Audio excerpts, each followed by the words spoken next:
शुक्र है, वो कहाँ पर बैठते हैं, कहाँ पर बैठने से उनका कैसे ऋण बनता है, कौन सा प्लैनेट की क्या कॉन्फ़िगरेशन, क्या कॉम्बिनेशन और कंजंक्शन होता है, जिससे हमको तुरंत पता चल जाए कि इस कुंडली में ये प्लैनेट जो है इनका पेंडिंग कर्मा है। तो सूर्य का देखना है, तो सूर्य के क्या रूल हैं जो मैंने आपको पिछली क्लास में बताए, बृहस्पति के क्या कॉम्बिनेशन है जो मैंने उससे पहली वाली क्लास में बताया आपको, तो उसके क्या रूल्स हैं वो आपको देखने हैं।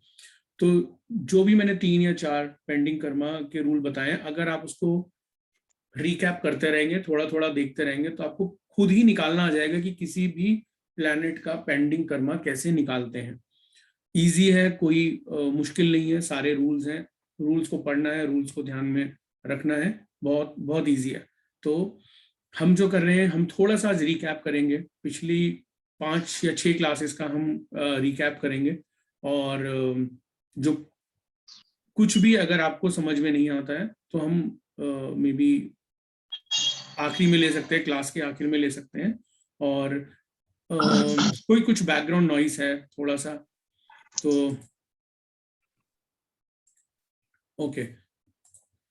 तो आज जो हम करेंगे वो है शनि का पेंडिंग कर्म। सबको पता है कि शनि, शनि देव का जब नाम आता है तो थोड़ा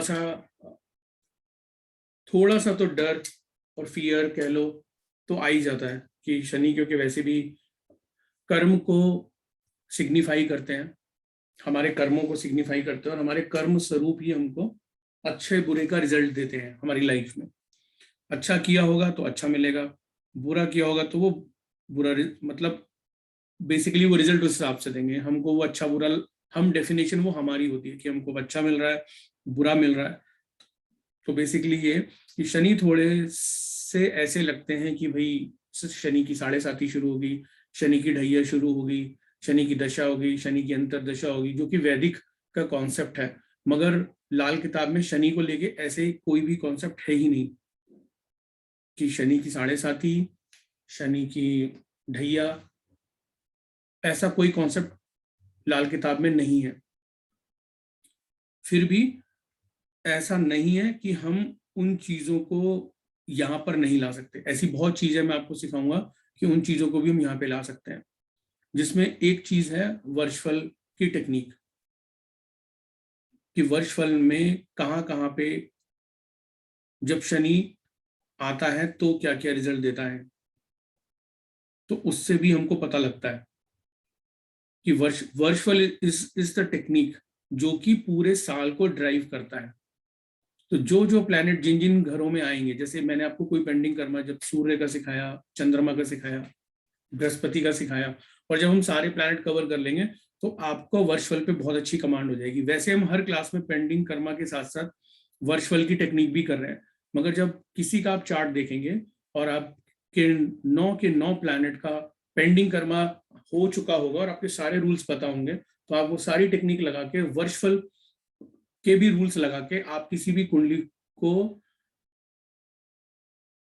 उसको दुरुस्त कर सकते हैं। बेसिकली आप उसको पता लगा सकते हैं कि उसमें क्या चल रहा है क्या नहीं, इस साल वो इवेंट होगा नहीं होगा, वो इवेंट क्या होगा, क्या वो अच्छा होगा बुरा होगा, तो हमको वो पता लग जाएगा अगर हमको सारे के सारे रूल्स याद हैं तो बेसिकली ये है कि आपको जो मैंने तरीका बताया है, आप मेरे सारे पीपीटीज का प्रिंट आउट लेंगे और उस प्रिंट आउट को लेके आप उन रूल्स को रिवाइज करते रहेंगे, क्योंकि रूल्स बहुत ज्यादा हैं, कभी कभी याद भी नहीं रहते। मैंने वैसे कोशिश ये की है कि मैंने हर रूल को एक प्रेजेंटेशन के रूप में दिया है, तो याद करने में आसानी भी होगी। और मैंने चार्ट भी बनाया, तो चार्ट में भी देखकर आपको पता लग जाएगा कि ये रूल कैसे मैच कर रहा है। तो लाल किताब डिफिकल्ट नहीं है, इजी है। अगर हमको रूल्स याद हैं तो हम अच्छे से कर सकते हैं, कोई ऐसी दिक्कत वाली बात नहीं आएगी आपको कभी भी लाल किताब के थ्रू पेंडिंग कर्मा निकालने में। अगर आपको पेंडिंग कर्मा निकालना आ गया तो आप किसी भी जातक की किसी भी समय कुंडली बनाकर और अलग से एक वर्चुअल कुंडली भी बनाएं, आप जरूर हमेशा बनाएं। और तब उसको एनालाइज करें कि ये नेटल चार्ट में प्लैनेट ऐसे बैठे हुए हैं और वर्चुअल कुंडली में अभी ऐसे आ गए हैं, और मिला के आप देखेंगे कि क्या क्या रिजल्ट है। उसमें फायदा क्या होगा, जब आप नेटल चार्ट के साथ में वर्षफल कुंडली को रखेंगे तो आपको इजीली पता चल जाएगा कि अच्छा ये साल है तो इस साल ये एक्टिवेट होगा ये वाला रूल, या ये प्लैनेट इस साल एक्टिवेट होगा तो मे बी इस साल में कुछ अच्छा इवेंट हो या बुरा हो। जो रूल्स हमने बताए उसको ध्यान में रख के आप निकाल सकते हैं, क्योंकि लाल किताब में हर प्लैनेट की एजेस हैं। जैसे राहु की 42 है, केतु की 48 है, शनि की 36 है, तो आपको पता लग जाएगा कि इस साल या इस साल के बाद कुछ ऐसा इवेंट हो सकता है, अब ये वाला प्लैनेट एक्टिवेट हो सकता है।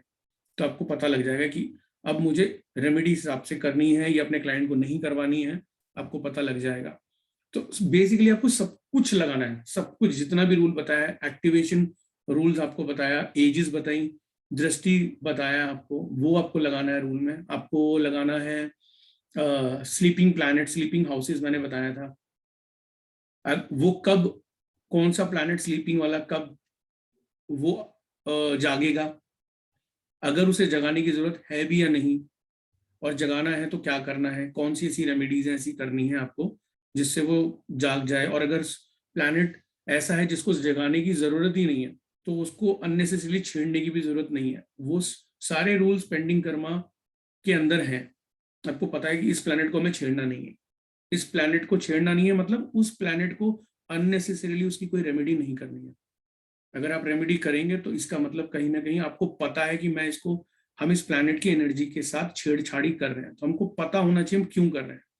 अगर हमको पता है तो हम अच्छे से निकाल पाएंगे कि हम अच्छा कर रहे हैं, या हमको पता नहीं है तो इससे कुछ इवेंट ऐसा भी ट्रिगर हो सकता है जिसकी की कोई जरूरत नहीं है छेड़ने की, और अननेसेसरीली कोई इवेंट ट्रिगर ना हो जाए। तो आज जो हम रिवीजन पे थोड़ा एम्फेसिस इसलिए करेंगे क्योंकि काफी समय से हम एडवांस एडवांस ही कर रहे हैं, तो कहीं ना कहीं बेसिक जो है थोड़ा छूट गया है, और एक बार अगर बेसिक थोड़ा सा छूट जाता है तो वो फिर अप्लाई नहीं होता वापस जब हम एडवांस में चले जाते हैं। तो बिना बेसिक के एडवांस भी डेफिनेटली याद नहीं रहता, तो इसलिए मैं थोड़ा सा आज रिवीजन में कराऊंगा, और जहां जहां पे आपको डाउट हो वो भी डिस्कस कर लेंगे, और जहां एडवांस में भी अगर दिक्कत आएगी तो वो भी हम कवर करेंगे। तो शनि का पेंडिंग कर्मा हम सीखेंगे। शनि के पेंडिंग कर्मा से पहले मैं कुछ कुछ चीजें रिपीट कराऊंगा अपनी पहले 6 क्लासेस की, ताकि इजी हो जाए सबको क्योंकि लाल किताब का जो दृष्टि संबंध है वो बिल्कुल अलग है। लाल किताब में वैसी दृष्टियां नहीं होती जैसे वैदिक ज्योतिष में होती है कि हर प्लैनेट की 7वीं दृष्टि होती है, और शनि को एडिशनल 2 दृष्टियां मिली होती हैं, 3 और 7, मंगल को मिली होती है 4 और 8, केतु राहु और बृहस्पति को मिली होती है 5 और 9। तो अलग अलग जब वैदिक ज्योतिष में ये दृष्टियां हैं वो यहाँ पे काम नहीं करती हैं। यहाँ पे लाल किताब की दृष्टियां अलग हैं। और यहाँ पर भी हमने सीखा था, जब मैंने आपको सेकंड या थर्ड क्लास में आपको बताया था कि यहाँ पर भी 2 कैटेगरी में दृष्टियां होती हैं, एक तो सिंपल और एक मैंने बताया था एडवांस, जिसमें एक कॉन्सेप्ट था एडवांस में वक्र दृष्टि का भी मैंने आपको सिखाया था कि वक्र दृष्टि क्या होती है। उस पर हमने पूरा लेक्चर किया था वक्र दृष्टि पे। तो सिंपल लाल किताब की कौन सी दृष्टियां होती हैं, वो कैसे काम करती हैं, और वक्र दृष्टि क्या होती है, और कुछ उसी के अंदर एडवांस दृष्टियां भी थी। तो एक तो दृष्टि हमें याद रखना है। मैंने ये भी सिखाया था कि कौन सा ग्रह कब नष्ट हो जाता है, उसकी एनर्जी कब नष्ट हो जाती है, ऐसा क्या हो जाता है कि वो प्लैनेट काम करना बंद कर देता है, या वो अपना असर किसी दूसरे प्लैनेट पे दे देता है, हमने वो भी सीखा था। हमने एक कॉन्सेप्ट और भी सीखा था जिसमें एक प्लैनेट जो होता है अपनी मुसीबत दूसरे को दे देता है, और वो किस कंडीशन में होता है, हमने हमने वो रूल भी सीखे थे। हमने धोखे का कॉन्सेप्ट भी सीखा था। हमने टक्कर का कॉन्सेप्ट भी सीखा था, कहाँ से कौन से घर से कौन सा टक्कर आती है, तो हमने वो भी सीखा था। तो धोखे का कॉन्सेप्ट, टक्कर का कॉन्सेप्ट और अचानक चोट वाला कॉन्सेप्ट, इन सब में दृष्टि कैसे काम करती है, सांझी दीवार का हमने कॉन्सेप्ट सीखा था। और कहीं ना कहीं जब मैंने आपको हाउसेस कवर कराए थे 1 से लेके 12 तक, और बहुत डिटेल में हमने किया था, लाल किताब के अनुसार किया था, तो उसके अंदर हमने लाल किताब वास्तु को भी समझा था, उसमें हमने दिशाएं भी समझी थी। हमने ये भी समझा था कि लाल किताब वास्तु के थ्रू भी हम कुंडली को दुरुस्त कर सकते हैं, हम प्लैनेट को अच्छा कर सकते हैं। There is a way, but to some extent, कि हम लाल किताब की अगर हमें दिशाएं मालूम है, हमको अगर घरों के अनुसार ये पता है कि इस घर में ये प्लैनेट अच्छा है, इस घर में ये बुरा है, तो हमको उस अनुसार हम लाल किताब वास्तु में उन चीजों को वहां पर पहुंचा सकते हैं और कुछ हद तक बेहतर रिजल्ट ले सकते हैं। तो लाल किताब वास्तु मुझे पर्सनली थोड़ा सा इसलिए भी पसंद है क्योंकि इसका एक थोड़ा सा एज है ट्रेडिशनल वास्तु के ऊपर। वो एज ये है कि लाल किताब वास्तु में जो प्लैनेट के कारकत्व हैं वो बहुत अच्छे से काम करते हैं, बहुत अच्छे से काम करते हैं, क्योंकि हमको पता होता है कि लाल किताब वास्तु के अनुसार अगर हमको पता है कि शनि किसी घर में अच्छा नहीं है, यानी कि 12 घर होते हैं कुंडली में, अगर उसमें किसी एक घर, 2 घर में या कोई एक सर्टेन कॉम्बिनेशन है जिसमें शनि अच्छा काम नहीं करते, तो हम वो दिशा देखकर अपने घर के अंदर उस चीज को वहां से हटा भी सकते हैं और वहां पे स्थापित भी कर सकते हैं। मगर ट्रेडिशनल वास्तु में ऐसा कॉन्सेप्ट नहीं है। वहां टिपिकल दिशाएं हैं, वहां टिपिकल 45 देवता का कॉन्सेप्ट है।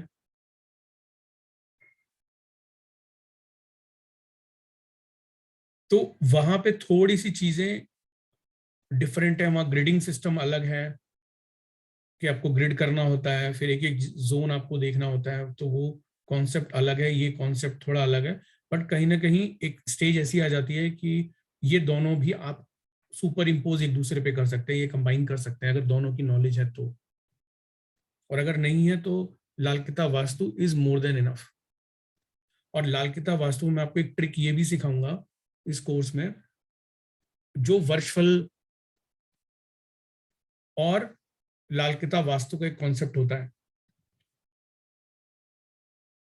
जो बहुत बहुत ज्यादा एडवांस और काफी मतलब न्यू कॉन्सेप्ट है और बहुत अच्छे से काम करता है, बहुत अच्छे से काम करता है।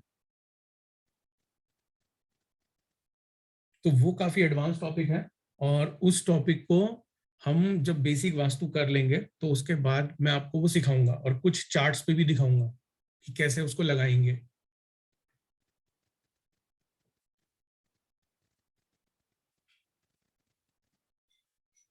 तो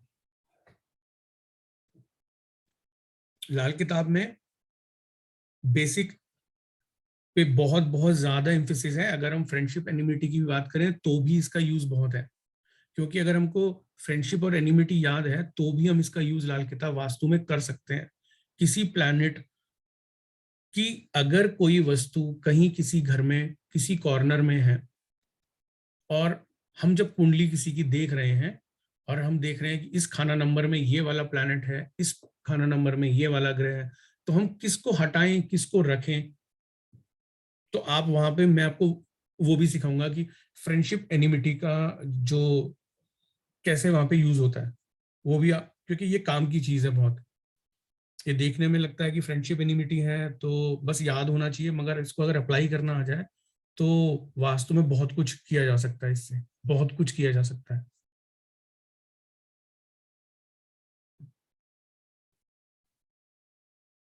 तो आज का जो हमारा क्लास है शनि के पेंडिंग कर्मा के ऊपर, तो उसमें हम सीखेंगे कि शनि कहाँ पे किस कॉन्फ़िगरेशन में क्या क्या वो कंडीशंस होती हैं जिनमें हमें पूरा पूरा कंफर्म होता है कि यहाँ पे शनि का कुछ ऋण है और यहाँ पे कुछ कर्मा पास्ट लाइफ का कुछ निकलता है, कुछ तो शनि का पेंडिंग कर्मा है, वो मैं रूल्स बताऊंगा वो क्या क्या कॉन्फ़िगरेशन है,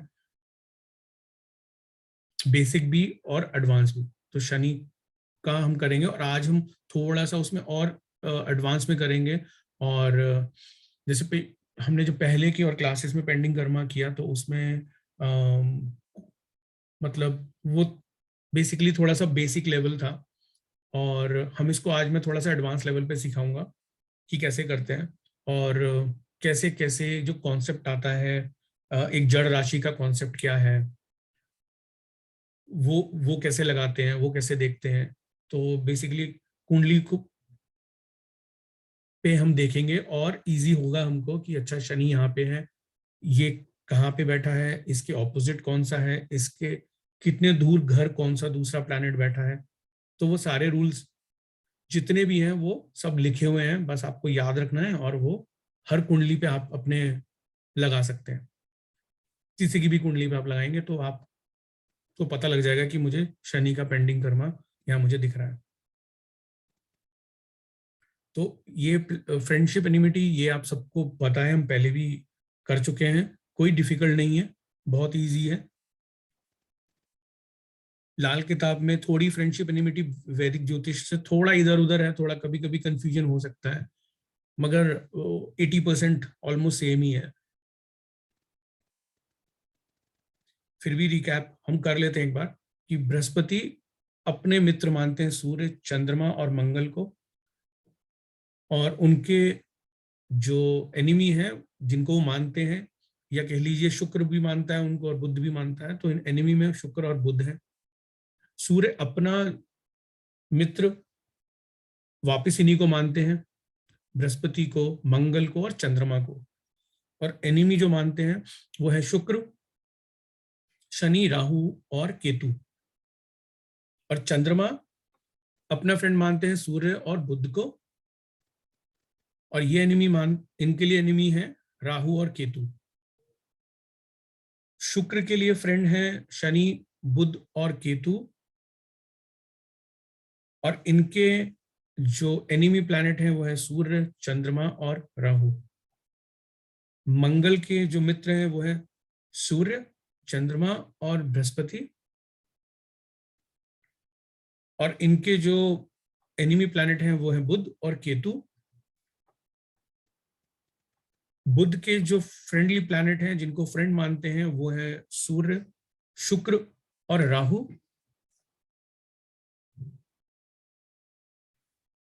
और एनिमी में है इनके चंद्रमा, और शनि अपना फ्रेंड मानते हैं बुध, शुक्र और राहु को। एनिमी में है सूर्य, चंद्रमा और मंगल, और राहु के लिए मित्र हैं बुध, शनि, केतु, और एनिमी में है सूर्य, शुक्र और मंगल। और केतु के लिए वापस जो फ्रेंड है वो है शुक्र, राहु, और एनिमी है चंद्रमा और मंगल। फ्रेंडशिप एनिमिटी में फायदा ये हो जाता है जब हमको याद होता है, और तो जब हम रेमेडी करते हैं तब यहाँ पे ये हमको बहुत काम आ जाता है। फ्रेंडशिप एनिमिटी जब हम रेमेडी करते हैं, चाहे वो किसी भी तरीके की कैसी भी रेमेडी हो, चाहे वो वास्तु के कॉन्सेप्ट में हो, चाहे वो दान से रिलेटेड हो, चाहे वो पानी में बहाने वाली रेमेडी हो, वो किसी भी तरीके की रेमेडी होगी तो इस फ्रेंडशिप और एनिमिटी से ही बनेगी वो। और वो तभी बनेगी जब आपको पता हो कि किस घर में कौन सा प्लैनेट अच्छा होता है और कौन सा बुरा होता है। अगर कोई बुरा प्लैनेट किसी ऐसे घर में बैठा है जहां वो उसे अच्छा कंसीडर नहीं किया जाता, तो वो अपने फ्रेंड की मदद लेकर हम उसे वहां पर अच्छा कर सकते हैं। तो ये फ्रेंडशिप और एनिमिटी बेसिकली बहुत काम की चीज है। रेमेडी में इसके बिना रेमेडी करना समझ में ही नहीं आएगा कि हम रेमेडी सजेस्ट भी करें तो क्यों करें और कौन सी रेमेडी करें। तो जब हम सजेशन देते हैं तो इस टेबल का बहुत यूज है। अगर हमको ये पता है तो हम इस बहुत अच्छे से रेमेडी कर सकते हैं, अगर हमको ये टेबल याद है तो ये टेबल बहुत काम की है।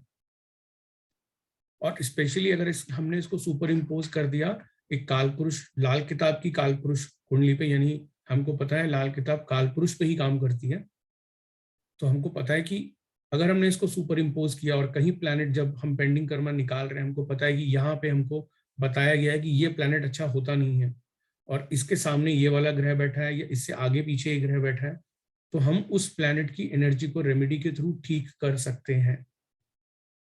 और स्पेशली उसी प्लैनेट की रेमेडी देंगे जिस प्लैनेट को हमने आइडेंटिफाई किया है कि इसकी वजह से प्रॉब्लम है, तो हमें इस ग्रह की मदद लेनी चाहिए। तो हमको बाकी के 7 प्लैनेट छेड़ने की जरूरत नहीं है। जब हमको पता चल गया एक प्रॉब्लम कर रहा है, इस वजह से कर रहा है, अब हमको इसके फ्रेंडली प्लैनेट की हमें जरूरत पड़ सकती है। तो हमको सिर्फ एक या दो ही प्लैनेट की रेमेडी कर सकते हैं, बशर्ते हमको पता हो कि किस घर में कहाँ पे कौन सा प्लैनेट अच्छा होता है और किस कंडीशन में होता है, वो कौन सी कंडीशंस हैं। और अगर हमको पता चल गया एक बार कि इस घर में ये प्लैनेट अच्छा रिजल्ट नहीं दे रहा, तो हम किसकी मदद लें, तो हम दूसरे मित्र ग्रह की मदद से उसको ठीक कर सकते हैं।